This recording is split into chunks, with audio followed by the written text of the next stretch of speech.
Ingram's the one guy I look at as a bargain, a guy that is going later than he should, but I think offers that tight end one locked in upside for a cheaper price than what you had to pay to get an Ertz or a Kelsey.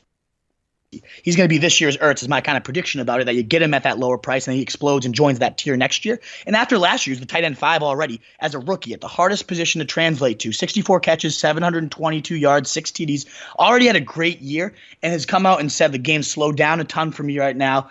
Everybody from camp, whether it's Saquon Barkley saying I played with Gesicki at Penn State and this guy's just even more freakish.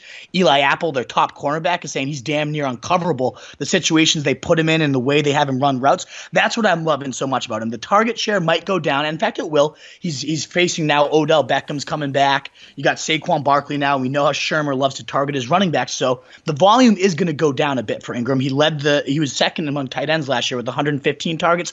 He probably won't see that wave, but what I think is going to happen is that quality of those targets is going to go up so much more because Shermer, just like Eli Apple said, is going to put him in so many unique situations. He's been moved all around the formation, according to a beat writer who in that we're actually have on the podcast, I believe next week.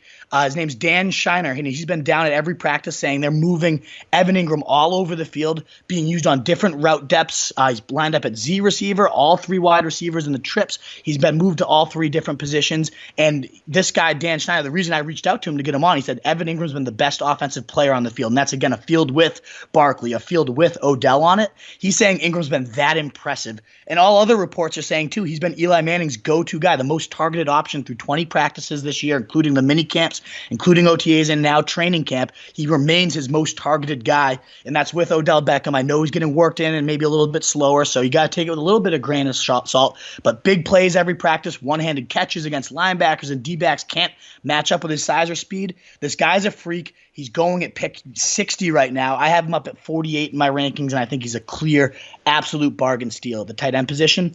And last thing I'll say, Nat, on that too is there's so many bargains. If you read this guide, you'll find out at the wide receiver position that you've had those years where you just flounder at tight end. You're constantly rotating crap like Cam and Brake. You remember how often I wanted to fucking murder that guy last year, how many times we shit on him, and I talked about how he'd be the guy I'd punch in the face if I could punch anyone in the face. Yes, and I said, do you remember who mine was?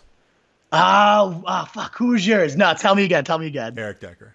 Oh, of course it was Eric Decker. That's right. He just spit a loogie right in his face. Engram will give you that stability that you don't have to have that shitty fucking rotation. It's going to cost you a 5th-round pick or so, but you've already had the chance to go 2 running backs, 2 receivers like we preach, and then you lock up Evan Engram. I think it's a great strategy because of how many good receivers are available late. I love the value you're getting on him.